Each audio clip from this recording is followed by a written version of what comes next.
ரோமர் 14வது அதிகாரம் 17வது வசனம். ரோமர் 14:17. அதோடு கூட மத்தேயு 6வது அதிகாரம் 33வது வசனம். ரோமர் 14:17, மத்தேயு 6:33. முதலாவது ரோமர் 14:17 வாசிக்கிறேன். ராஜ்யம் புசிப்பும் குடிப்பும் அல்ல, அது நீதியும் சமாதானமும் பரிசுத்த ஆவியினால் உண்டாகும் சந்தோஷமுமாய் இருக்கிறது. மத்தேயு 6:33 எல்லாருக்கும் தெரிஞ்ச வசனம் இல்லையா? முதலாவது தேவனுடைய ராஜ்யத்தையும் நீதியையும் தேடுங்கள், அப்பொழுது இவைகள் எல்லாம் உங்களுக்கு கூட கொடுக்கப்படும். பாருங்க, இன்றைக்கி என்ன கவனிக்க போகிறோம் அப்படின்னா, எளிமையாக சொல்லணும் அப்படின்னா, முதலாவது நாம் தேவனுடைய ராஜ்யத்தை தேடுவோமானால், நாடுவோமானால், வாஞ்சிப்போமானால், அவர் நம்முடைய வாழ்க்கையில் நமக்கு தேவையான பிரச்சனைகளாக இருக்கலாம், தேவைகளாக இருக்கலாம், அதை எல்லாவற்றையும் அவர் பொறுப்பெடுத்துக் கொள்வேன் என்று சொல்லுகிறார். ஆனால் முதலாவது எதை தேடணுமா, எதை நாட வேண்டுமா? அவருடைய ராஜ்யத்தை. இந்த காலேஜ் ஜெபத்தில் நம்ம முதலாவது நாள் என்ன பார்த்தோம்? தேவன் நம்மை மிகவும் நேசிக்கிறார் என்கிற அந்த அன்பின் உணர்வோடு நாம் இருக்க வேண்டும். அது நமக்கு ஒரு பெரிய நம்பிக்கையை கொடுக்கறது, அது நம்மை வெட்கப்படுத்தாது அப்படின்னு சொன்னேன் இல்லையா? நேற்று என்ன பார்த்தோம்? அப்படி நம்மை அதிகமாய் நேசிக்கிற அந்த தேவனை நாமும் என்ன செய்ய வேண்டும்? அதிகமாய் நேசிக்க வேண்டும். அதில் நமக்கு மிகப்பெரிய நன்மை உண்டாயிருக்கிறது. நம்முடைய வாழ்க்கைக்கு தேவையான எல்லாவற்றையும் வைத்திருக்கிறார். ஏன் அப்படி செய்ய வேண்டும்? அவரை நேசிக்க வேண்டும். அதற்கு தடையாக இருக்கிற காரியம் என்ன? நம்மை குற்றப்படுத்துகிற பிசாசானவன் இருக்கிறான். ஒருவேளை அது நம்முடைய தவறுகளாக இருக்கலாம், இல்லை நமக்குள்ளாக இருக்கிற அந்த பாவ சுபாவம், அல்லது நம்முடைய மனசாட்சியே பல நேரங்களில் நம்ம என்ன செய்கிறது? நீ அந்தளவுக்கு ஒன்றும் ஒர்த்து இல்லை அப்படின்னு என்ன செய்கிறது? குற்றப்படுத்துகிறது. இதையெல்லாம் தேவன் நீக்கி இருக்கிறார். நமக்கு அவர் என்ன செய்கிறார்? அந்த குற்ற மனசாட்சி நீங்க நம்மை அவர் சுத்திகரித்திருக்கிறார். அது மாத்திரமல்ல, தேவனே நம்மை நீதிமானாக்கி இருக்கிறார். நம்மை வேறு யாருமே குற்றப்படுத்த முடியாது அப்படின்னு பார்த்தோம். அதுதான் நம்மை தேவனை நேசிப்பதற்கு, அவரிடத்தில் தைரியமாக வருவதற்கு நமக்கு உதவி செய்கிறது. இன்றைக்கி இதிலேருந்து என்ன பார்க்க போகிறோம்? குறிப்பாக முதலாவது தேவனுடைய ராஜ்யத்தை தேட வேண்டும். அப்படின்னா என்ன? அவர் நம்மை ஆள வேண்டும். அவருடைய நீதினா என்ன? அவருக்கு ஏற்புடைய, அவருக்கு ரொம்ப விருப்பமான செயல்கள் என்ன, அதை நாம் செய்ய பழக வேண்டும். அதை நம்முடைய வாழ்க்கையில் ஃபஸ்ட்டாக வச்சுட்டோம் அப்படின்னா, நம்முடைய வாழ்க்கையின் மற்ற எல்லா காரியங்களும் ஈஸியாக வந்து அதோடு கூட அப்படியே சேர்ந்துக்குது. பாருங்க, தேவனை முதலாவது வைக்கணும். அவர் நம்மை ஆள வேண்டும். நீதினா என்ன? அவருக்கு ஏற்புடைய செயல்கள். அதில் முக்கியமாக இருக்கிற விஷயம் என்ன? நீதியில் நாம் இயேசு கிறிஸ்துவை ஏற்றுக்கொண்டது நிமித்தமாக தேவனுடைய நீதி நம்முடைய நீதியாக மாறி இருக்கிறது. ஆகவே நான் தேவனுக்கு ஏற்புடையவனாக, தேவனுக்கு முன்பாக நிற்க திராணி உள்ளவனாக நான் மாற்றப்பட்டிருக்கிறேன். நான் எப்போ வேணால் தைரியமாக அவர்கிட்ட என்ன செய்யலாம்? போகலாம். எப்போ வேணால் அவர் முன்பாக வந்து தைரியமாக நிற்க முடியும். அப்பா பிதாவே என்று கூப்பிட்டு அவரிடத்தில் எல்லாவற்றையும் பெற்றுக்கொள்ள முடியும். அது மட்டுமல்ல, ரோமர் 14:17 வாசனம் இல்லையா? தேவனுடைய ராஜ்யம் புசிப்பும் குடிப்பும் அல்ல, அது நீதியும் சமாதானமும் பரிசுத்த ஆவியினால் உண்டாகும் சந்தோஷமாக இருக்கிறது. அப்படின்னா என்ன அர்த்தம்? இந்த வசனத்தை இன்னொரு மொழிபெயர்ப்பில் வாசிக்கிறேன் பாருங்கள். இதை நல்லா புரிந்து கொள்ள வேண்டும். அதன்படி செய்யும்போது உண்மையாகவே நம்முடைய வாழ்க்கையில் நமக்கு தேவையானதெல்லாம் நம்ம கூட வந்து அதுவாக ஒட்டிக்கும். அங்கே மத்தேயு 6:33 சொல்கிறார் இல்லையா? இவைகளெல்லாம் கூட கொடுக்கப்படும். அது நம்முடைய பண தேவையாக இருக்கலாம், குடும்ப தேவையாக இருக்கலாம், நம்முடைய வாழ்க்கையில் என்ன வேணால் தேவையாக இருக்கலாம். அங்கே மத்தேயு 6 என்ன குறிப்பாக என்ன சொல்கிறாரு? நம்முடைய வாழ்க்கையின் அடிப்படை தேவைகள் எல்லாம் கூட வந்து ஒட்டிக்கும் அப்படின்னு சொல்கிறாரு. ஆனால் இங்கே ரோமர் 14:17 இருக்கு இல்லையா? அதை கொஞ்சம் கவனிப்போம். ரோமர் 14:17 அதை இன்னொரு மொழிபெயர்ப்புலேருந்து வாசிக்கிறேன். For the kingdom of God is not a matter of rules about food and drink, but is in the realm of the Holy Spirit, filled with righteousness, peace and joy. என்ன சொல்கிறாரு? தேவனுடைய ராஜ்யம் என்பது எண்ணத்தை புசிப்போம், எண்ணத்தை குடிப்போம் என்பதை பற்றியது அல்ல. அதுக்காக சண்டை போட்டுட்டு இருக்கிறது கிடையாது. இது என்னதான்? பரிசுத்த ஆவியானவரால் நிறைந்திருக்கிற ஒரு மண்டலமாக இருக்கிறது. அவரால் ஆளப்படுகிறதா இருக்கிறது. அது எப்படிப்பட்ட மண்டலம், எப்படிப்பட்ட மண்டலமாக இருக்கிறது? பரிசுத்த ஆவிக்குள்ளாக இருக்கிறது. தமிழில் வருது இல்லையா, பரிசுத்த ஆவியினால் உண்டாகும் சந்தோஷம்னு கடைசியில் வருது இல்லையா. பாருங்கள், வெறும் சந்தோஷம் மட்டும் இல்லை, பரிசுத்த ஆவிக்குள்ளாக உண்டாயிருக்கிற நீதி, சமாதானம், சந்தோஷம். பரிசுத்த ஆவியானவர் நம்மை ஆளுகை செய்து அதனால் உண்டாகிற நீதி, சமாதானம், சந்தோஷம். பாருங்கள், ஆவியானவர் நம்மை ஆளுகிற ஒரு நிலை.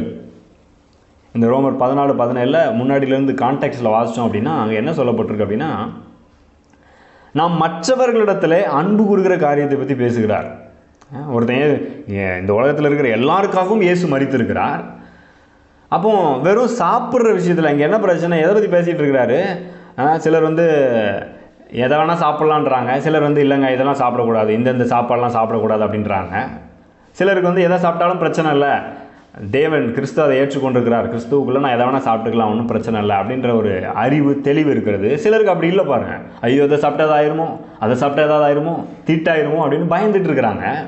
அப்போ பவுல் என்ன சொல்கிறாரு, அப்படி பயம் உள்ளவர்களாக இருக்கிறாங்க இல்லையா, அவங்கள நீ தெளிவாக இருக்கிறதுனால அவங்கள போட்டு என்ன செஞ்சிடாத, குழப்பி விட்டுறாத, அவங்களுக்கு இடரலாக இருக்காத, அவன் மனசாட்சியை கஷ்டப்படுத்தாத, அவனுக்கு உதவி செய். அவன் முன்னாடி அட்லீஸ்ட் அவன் முன்னாடி சாப்பிடாம இரு, நீ தனியாக இருக்கையில் சாப்பிட்டுக்கோ பரவாயில்ல அப்படின்ற விதத்தில் பேசுகிறார். என்ன சொல்ல வராரு இந்த வேத பகுதியை, எதை பற்றி பேசுது?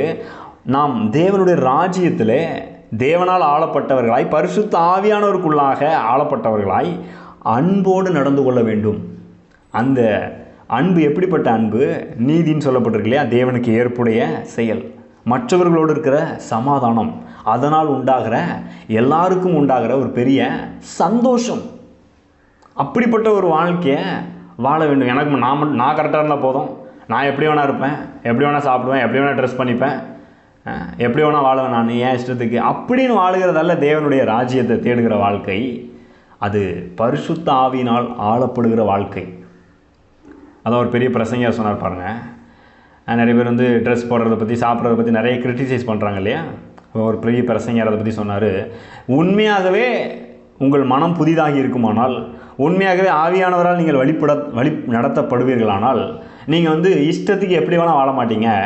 அவர் உங்களை சரியான விதத்தில், ஒரு ஒழுங்கான விதத்தில் தான் அவர் என்ன செய்வார், வழி நடத்துவார். ஏனென்றால் அவர் ஒழுங்கின் தேவனாக இருக்கிறார், ஒழுங்கை விரும்புகிறவராக இருக்கிறார். ஆவியானவர் பொதுவாக ஆவியானவரை பற்றி நமக்குள்ள சபைகள்லாம் எப்படிப்பட்ட கருத்து இருக்குது, அவர் கண்ட்ரோலே இருக்காது, எப்படி வேணால் நடக்கும், என்ன வேணால் ஆகும் அப்படின்றது தான் இருக்குது பாருங்கள். ஆனால் அப்படி கிடையாது. வேதம் சொல்கிறது சகலமும் நல்லொழுக்கமாய் செய்யப்படக்கது, ஒழுங்கும் கிரமமாய் செய்யப்பட கடவுது. அதை யார் பண்ணுறா? ஆவியானவர் பண்ணுறாரு. ஆவியானவர் வரும்போது என்ன நடக்குது? வேதத்தில் நிறைய ஆவியானவர் பற்றி வாசிக்கிறோம். அவர் தம்முடைய ஆவியை அனுப்பும்போது பூமியின் ரூபத்தையும் புதிதாக்குகிறாராம். ஆதியில் ஒழுங்கின்மை, வெறுமையெல்லாம் இருந்தது இல்லையா, வார்த்தையினால் மட்டுமல்ல, ஆவியானவர் அங்கே இணைந்து ஒழுங்கின்மையும் வெறுமையும் ஒழுங்காக்குகிறார், அற்புத விதமாய் மாற்றுகிறார். அப்போ ஆவியானவரால் நம்முடைய வாழ்க்கை ஆளப்படும் போது அதுதான் தேவனுடைய ராஜ்யத்தை தேடுகிற, அந்த ராஜ்யத்தின்படி வாழுகிற ஒரு வாழ்க்கையாக இருக்கிறது. அந்த ஒரு மண்டலத்தில் இருக்கிறது. அந்த மண்டலத்தில் இருக்கிறதுனா நிறைய பேர் என்ன நினச்சிடறாங்க, சபையில் போய் அந்த நேரத்தில் ஆவியானவரே வாரும் வாரும் சொல்லிட்டு அந்த இடத்துல ஒரு பரவசமாக இருக்கிறது தான் ஆவியானவரால் அந்த மண்டலம், அது ஹோலி ஸ்பிரிட் ரெல்ம் அப்படின்ற மாதிரி நினைக்கிறாங்க. அப்படி இல்லை பாருங்கள். நாம் எப்பொழுதுமே ஆவியானவரால் தான் ஆளப்பட்டிருக்க வேண்டும், எப்பொழுதுமே ஆவியில் நிறைந்து தான் வாழ வேண்டும். அவர் சொல்லுகிறபடி நாம் வழி நடத்தப்பட வேண்டும், நம்ம இஷ்டத்துக்கு வழி நடத்தப்பட கூடாது. அப்படி வாழுகிற வாழ்க்கையை தான் தேவன் என்ன செய்கிறார், விரும்புகிறார். சரி, இப்படி இருக்கிறதுனால என்னங்க எனக்கு லாபம்?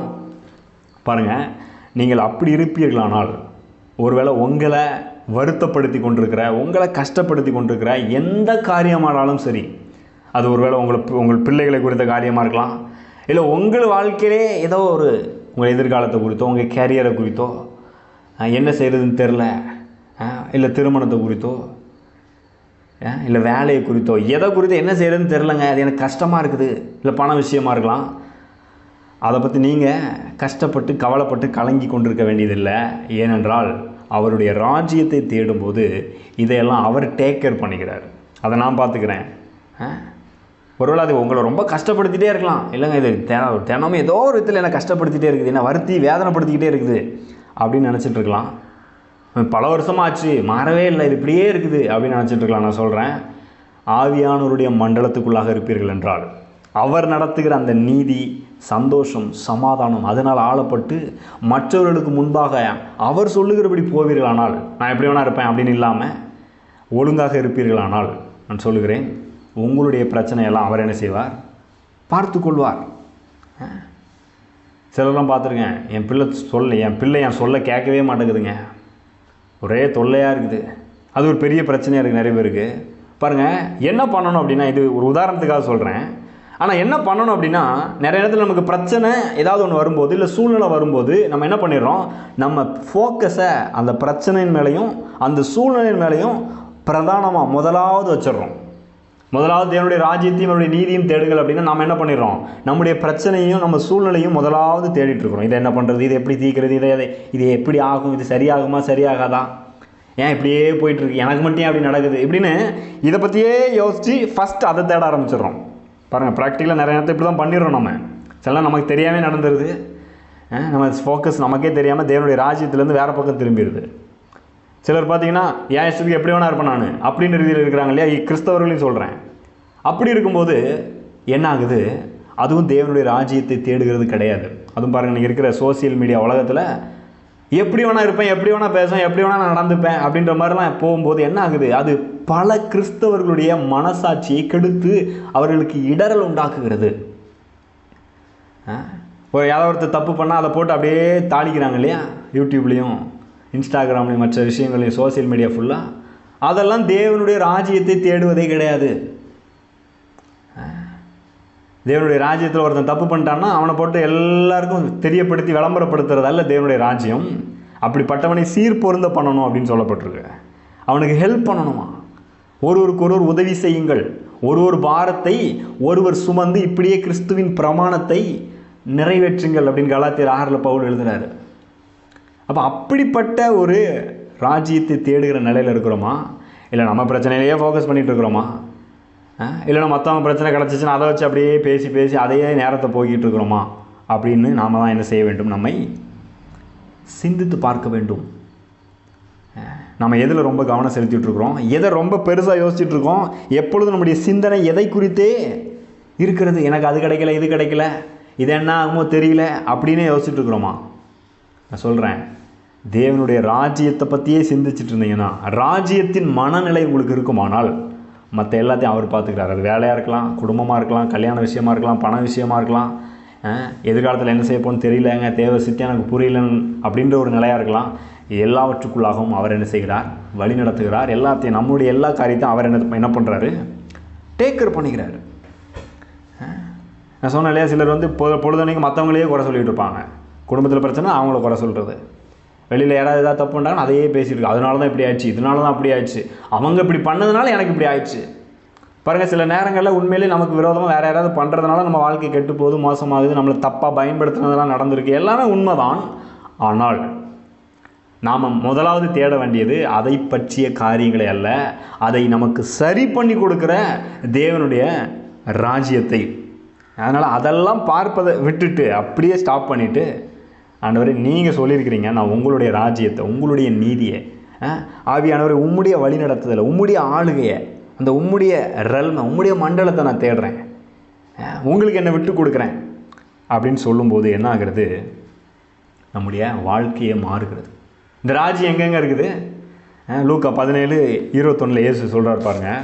லூக்கா 17:21, இதோ அங்கே என்றும் இங்கே என்றும் சொல்லப்படுகிறதற்கு ஏதுவிராது, இதோ தேவனுடைய ராஜ்யம் உங்களுக்குள் இருக்கிறதே அப்படின்றார். பாருங்கள், தேவனுடைய ராஜ்யம் எங்கே இருக்குதான்? உங்களுக்குள், உங்களுக்குள்ளே தான் இருக்குது. பாருங்கள், எனக்குள்ள தேவனுடைய ராஜ்யத்தை என்ன செய்கிறார், வைத்திருக்கிறார். அப்படின்னா என்ன அர்த்தம்? தேவனுடைய ராஜ்யத்தினுடைய எல்லா பரிபூரணங்களும் நன்மைகளும் ஆசீர்வாதங்களும் ஆவியானவர் மூலமாக ஏற்கனவே நமக்குள்ளாக வந்திருக்கிறது. நமக்குள்ள வந்து அவர் வாசம் பண்ணுகிறார். ஆவியானவர் யாரு? தேவனுடைய ராஜ்யத்தின் ஆளுநராக, கவர்னராக இருக்கிறார். அவர் தான் தேவனுடைய ராஜ்யத்தையே கவர்ன் பண்றார், ஆளுகை செய்கிறார். அப்போ அவருக்குள்ள, அவருடைய வழிநடத்துதலுக்குள்ள, அவருடைய ஆளுகைக்குள்ள நம்மளை விட்டு கொடுத்துட்டோம்னா, அதை பெருசாக தேடணும்னா, அவர் நடத்துகிறபடி போனோம்னா, பாருங்க, ராஜ்யத்தினுடைய ஒட்டுமொத்த காரியங்களையும் கிறிஸ்து நமக்காக செய்து முடித்த எல்லா காரியத்தையும் கொண்டு வந்து நமக்குள்ளே நம்ம அதை அனுபவிக்கணும், நமக்குள்ளே வந்து வாசம் பண்ணி கொண்டிருக்கிறார். நாம் அவர் மேலே, அவருடைய ஆளுகையின் மேலே ஃபோக்கஸ் பண்ணும்போது என்ன ஆகுது, அவர் என்னத்தெல்லாம் கொண்டு வந்தாரோ அதையெல்லாம் நம்முடைய வாழ்க்கையில் அனுபவிக்க உதவி செய்கிறார். அவருடைய வழிநடத்துதல் ஈஸியாக நமக்கு புரிய ஆரம்பிக்கிறது. நம்முடைய வாழ்க்கையின் அனுபவமாக அது ஆரம்பிக்கிறது. எப்படிப்பட்ட அனுபவம் மாறும் தெரியுமா? மத்தேயு 6:33 வாசம் இல்லையா?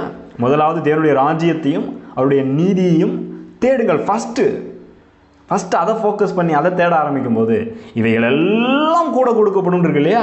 பாருங்கள், அவைகள் அப்படின்றதில் நீங்கள் எதை வேணால் சேர்த்துக்கலாம். உங்களுடைய வாழ்க்கையின் எந்த தேவையும் அதில் ஆட் பண்ண முடியும். ஏன்னா அந்த நாட்களில் அடிப்படை தேவையாக இருந்த புசிப்பு, குடிப்பு, புசிக்கிறதையும் குடிக்கிறதையும் ட்ரெஸ்ஸையும் பற்றி ஏசு அங்கே பேசுகிறாரு. இது அடிப்படை தேவைகளாக இருந்தது. இதுக்காக மக்கள் ஓடி அலைஞ்சிட்டு இருக்கிறாங்க. இன்றைக்கும் மக்கள் அதே காரியத்துக்காக தான் ஓடி அலைகிறாங்க.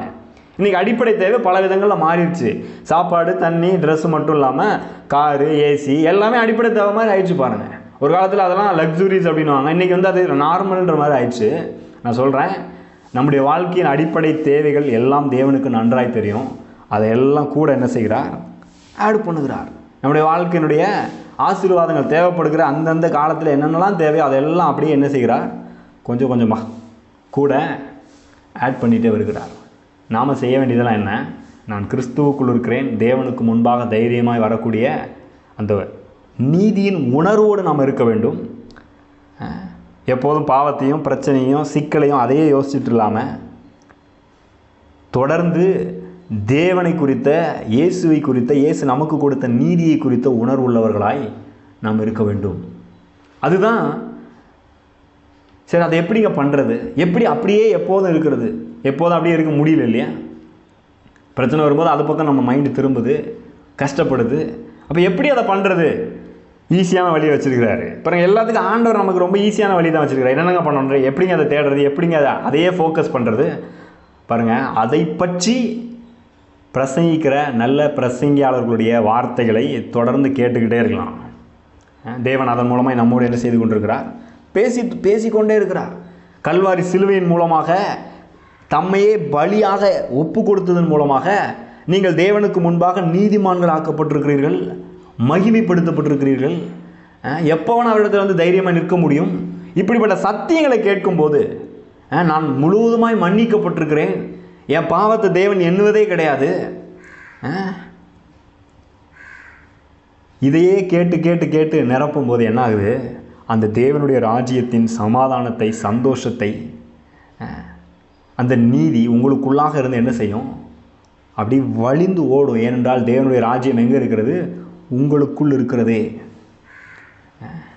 அதனால் ஒருவேளை இதுக்கப்புறம் இந்த காரியத்தை கேட்டதுக்கப்புறம் பாருங்கள், இதை கேட்டதுனால எனக்கு இனிமேல் உங்களுக்கு பிரச்சனையே வராது அப்படின்னு சொல்ல மாட்டேன் நான். ஒருவேளை அடுத்தால வேறு ஏதாவது நம்மை கஷ்டப்படுத்துகிற, கவலைப்படுத்துகிற ஏதாவது ஒரு காரியம் நம்மை நோக்கி வருமானால் அந்த நேரத்தில் என்ன பண்ணணும்? அதை எப்படி சரி பண்ணிடுறது, அதை எப்படி பார்க்குறது அப்படின்னு அதிலேயே போட்டு மண்டையை உடச்சிக்காம பாருங்கள். அதுக்காக எந்த பொறுப்புமே இல்லாமல் அதை கண்டுக்காமல் அதை அப்படியே விட்டுறணும் அப்படின்னு நான் சொல்ல வரல. சிலர் அப்படி இருப்பாங்க, நான் அப்படியே தியான நிலைக்கு போயிடுறேன், நான் அப்படியே பரலோக மகிமையில் இருக்கிறேன், நான் எதையும் கண்டுக்க மாட்டேன், எதையும் பொருட்படுத்த மாட்டேன். சிலர் அப்படி இருக்கிறாங்க. வீட்டில் வேலை செய்ய மாட்டாங்க, வீட்டில் என்ன நடக்குன்னு கவனிக்க மாட்டாங்க. நான் கத்தரை மட்டும் தேட வேண்டும், சர்ச்சுக்கு போகிறது, அங்கே போகிறது, இங்கே போகிறது, அப்படி போயிடுவாங்க. அந்த எக்ஸ்ட்ரீம் அதை பற்றி நான் பேசலை. நம்ம செய்ய வேண்டிய எல்லா பொறுப்புகளையும் தேவன் செய்ய சொல்லுகிறார். ஆனால் என்ன, அதையே நினச்சி கவலைப்பட்டு கலங்கி கொண்டிருக்க வேண்டிய அவசியம் இல்லை. அதற்கு பதிலாக என்ன பண்ணணும்? முதலாவது தேவனை தேட வேண்டும். இன்னைக்கு காலையில் எழுந்திரிச்சோடனே தேவனை தேடணும்னு வந்திருக்கீங்க இல்லையா? அந்த மாதிரி சொல்கிறேன். நம்முடைய வாழ்க்கையின் அந்த நேரத்தில் அந்த பிரச்சனையின் மத்தியில் ஆண்டவரே நான் உங்களை தேடுறேன், இதுக்கு நீங்கள் சொல்யூஷன் கொடுங்க அப்படின்னு அவரை முன்வைக்கும் பொழுது என்ன ஆகிறது? தேவனுடைய அந்த ராஜ்யத்தில் இருக்கிற அந்த சமாதானத்தினாலும் சந்தோஷத்தினாலும் நீங்கள் நிரம்பி வழிவீர்கள். அதற்கு முதலிடம் கொடுக்க ஆரம்பித்து விடுகிறீர்கள். அந்த பிரச்சனையில் இருக்கிற பொறுப்பை என்ன பண்ணுறீங்க? ஆண்டவரே இதை நீங்கள் பார்த்துக்கோங்க, நீங்கள் டேக் கேர் பண்ணிக்கோங்க. ஏசு சொல்கிறார் இல்லையா, ஒன்றுக்கும் கவலைப்படாதீர்கள் அப்படின்னு சொல்கிறார் இல்லையா? கவலைப்படுறதுனால நீங்கள் என்னத்தை பண்ணிட முடியும்னு கேட்குறாரு இல்லையா? பேதுரு சொல்கிறாரு, உங்கள் பாரங்களை எல்லாம் அவர் மேல் வைத்து விடுங்கள், அவர் உங்களை விசாரிக்கிறவராக இருக்கிறார். விசாரிக்கிறது நான் என்னப்பா எப்படி இருக்கேன், நல்லா இருக்கியா, பிரச்சனை எப்படி போயிட்டு இருக்கு அப்படி கேட்கறது இல்லை. அந்த பிரச்சனையை சரி பண்ணி கொடுக்கறது தான் விசாரிக்கிறது. அதை அவர் என்ன பண்ணுறாரா? டேக் கேர் பண்ணிக்கிறார். ஆகவே என்ன பண்ணணும், நீங்கள் உங்களுடைய உள்ளான மனிதன் உங்களுடைய இருதயத்தின் ஆழம், உங்களுடைய மனது, ஆழ் மனது எல்லாம் எப்படி இருக்கணும்? தேவனுடைய சமாதானத்தினாலும் சந்தோஷத்தினாலும் நிரம்பி வழிகிறதுக்கு நீங்கள் தான் இடம் கொடுக்கணும். இந்த சத்தியத்தை தொடர்ந்து திரும்ப திரும்ப கேட்கணும். என் தேவன் எனக்கு உதவி செய்கிறார், அவர் என்னை ஆளுகிறார், அவர் இதை பார்த்துக்கிறேன்னு சொல்லியிருக்கிறாரு, என்னை அவரை தான் தேட சொல்லியிருக்கிறார், அவர் மேலே ஃபோக்கஸ் பண்ண சொல்லியிருக்கிறாரு அப்படின்னு நம்ம செய்யும்போது பாருங்கள், உண்மையிலே நம்ம பிரச்சனை அவர்கிட்ட போயிடுது, அவருடைய சமாதானம் சந்தோஷம் நம்ம மேலே வந்துடுது, வாழ்க்கை நமக்கு ரொம்ப ஈஸியாகிடுது. எத்தனை பேர் ஈஸியாக வாழ விரும்புகிறீங்க? பாருங்கள், நான் ரொம்ப ஈஸியாக இருக்கணும்னு வாழணும்னு விரும்புகிறேன். எந்த பிரச்சனை வந்தாலும் என் ஃபோக்கஸ் அவர் மேலே இருக்கணும்னு விரும்புகிறேன். அதனால் தொடர்ந்து முன்னேறி செல்ல விரும்புகிறேன். ஆகவே நீங்களும் தீர்மானிங்க, ஆண்டவரே நான் இனிமேல் இன்னையிலேருந்து என் ஃபோக்கஸை எப்போதும் உங்கள் மேலே வைக்க போகிறேன். பிரச்சனை வந்தாலும் என் ஃபோக்கஸ் உங்கள் மேலே இருக்க போகுது, ஏன்னா நீங்கள் தான் அதை தீர்த்து கொடுக்க போகிறீங்க அப்படின்னு நாம் தீர்மானிக்கும் போது நம்முடைய பிரச்சனையை அவர் பார்த்து கொள்கிறார். நாம் ஜெபிக்கலாம். ஸ்தோத்திரம் கர்த்தாவே, நன்றியோடு உம்மை துதிக்கிறோம், நன்றி செலுத்துகிறோம். இந்த நல்ல காலை வேளைக்காய் நன்றி செலுத்துகிறோம் கர்த்தாவே. ஆண்டவரே, என்ன வந்தாலும் எங்கள் வாழ்க்கையின் சூழ்நிலைகள் எப்படி இருந்தாலும் ஆண்டவரே, முதலாவது உம்முடைய ராஜ்யத்தை, உம்முடைய நீதியை ஆண்டவரே நாங்கள் தேட, பரிசுத்த ஆவியானுடைய ஆளுகையை தேட, அந்த மண்டலத்திலே நாங்கள் இருக்க, எங்களுக்குள்ளாக இருக்கிற ராஜ்யத்தின் மீது எப்போதும் ஃபோக்கஸ் பண்ண ஆண்டவரே நீர் எங்களுக்கு உதவி செய்வீராக. எப்பொழுதும் கிறிஸ்து எங்களுக்கு கொடுத்த நீதியின் உணர்வுள்ளவர்களாக இருக்க உதவி செய்வீராக. பரிசுத்த ஆவியானவரே, இந்த சத்தியத்திற்குள்ள எங்களை வழி நடத்துங்க. ப்ராக்டிக்கல் அதை அப்ளை பண்ண, நாங்கள் பிரச்சனைகளை சூழ்நிலைகளை சந்திக்கும் போது ஆண்டவரே அப்ளை பண்ண, இதன்படி செய்ய உதவி செய்வீராக கர்த்தாவே. எங்கள் சுய புத்தியே சார்ந்து கொண்டு போகாமல் ஆண்டவரே உம்முடைய புயத்தை, உம்முடைய ஞானத்தை, உம்முடைய அறிவை நாங்கள் சார்ந்து கொள்ள, உம்முடைய பலத்தை சார்ந்து கொள்ள, உம்முடைய கரத்துக்கு கீழாக அடங்கியிருக்க உண்மையே நோக்கி பார்க்க உதவி செய்வீராக. இப்படி செய்கிறதற்காக நன்றி செலுத்துகிறோம். இயேசுவின் நாமத்தில் ஜெபிக்கிறோம் நல்ல பிதாவே, ஆமென். God bless you. கர்த்தர் உங்களை ஆசீர்வதிப்பாராக. இந்த செய்தி உங்களுக்கு மிகுந்த ஆசீர்வாதமாக இருந்திருக்கும் என்று நம்புகிறோம். இதை உங்கள் நண்பர்களோடும் பகிர்ந்து கொள்ளுங்கள். காலையில் கடவுளோடு என்கிற இந்த ஜெபம் திங்கள் முதல் சனிக்கிழமை வரை ஒவ்வொரு நாளும் காலை 5:30 மணி முதல் 6 மணி வரை கூகுள் மீட் இணையதளத்தில் நடைபெறுகிறது. இதில் நீங்களும் நேரடியாக கலந்து கொள்ள விரும்பினால் 9487660939 என்கிற எண்ணிற்கு நீங்கள் தொடர்பு கொள்ளலாம், அல்லது வாட்ஸ்அப் மூலமாக மெசேஜ் அனுப்பலாம். உங்களுக்கு அதற்கு தேவையான லிங்க் மற்றும் விவரங்கள் அனுப்பி வைக்கப்படும். நீங்கள் ஆசீர்வதிக்கப்பட்டவர்கள்.